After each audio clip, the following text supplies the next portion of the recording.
Je lègue tous mes biens à mon frère, même si je ne l'ai pas vu depuis plus de 12 ans. Ces mots, écrits sur un testament, sont la première pièce d'un puzzle macabre. L'histoire commence avec un homme, appelons-le Julien. Un homme bon, généreux, mais terriblement seul. Sa santé décline, le clouant de plus en plus souvent chez lui. Sa vie est un long fleuve tranquille et solitaire, jusqu'au jour où un fantôme du passé frappe à sa porte. C'est son frère, David.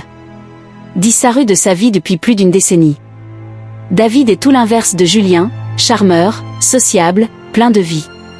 Il explique être revenu pour prendre soin de son frère malade. Julien, touché par ce retour inespéré, lui ouvre sa porte et son cœur. David s'installe, prend les choses en main, gère les courses, la maison, et surtout, les relations de Julien. Très vite, l'atmosphère change. David, sous prétexte de protéger son frère affaibli, commence à filtrer les appels.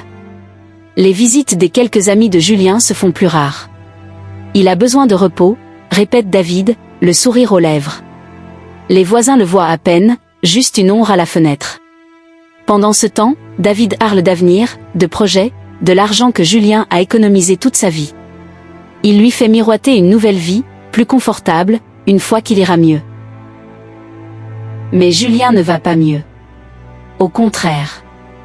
Sa santé se détériore à une vitesse alarmante. Les rendez-vous médicaux sont manqués. Des boîtes de médicaments essentiels restent pleines.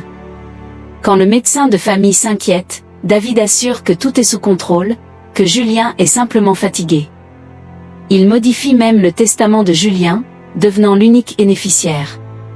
Julien, de plus en plus confus et isolé, signe les documents qu'on lui présente. Puis, un matin, Julien est retrouvé sans vie dans son lit. Le médecin conclut à une mort naturelle, une conséquence tragique de sa maladie. L'affaire semble classée. David, en deuil apparent, hérite de tout. Il vend la maison, vide les comptes en banque, et disparaît aussi vite qu'il était apparu. Fin de l'histoire? Pas tout à fait.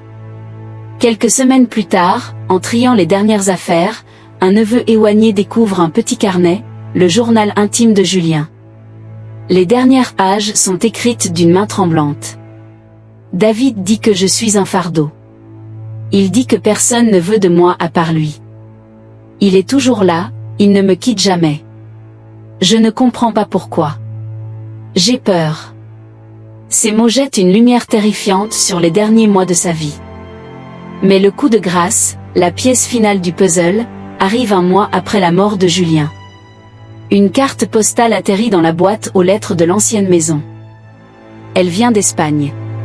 Sur la photo, une somptueuse villa avec piscine. Au dos, quelques mots signés David, la vie est belle sous le soleil. Le mois suivant sa mort, il s'achetait une nouvelle vie avec l'argent de son frère.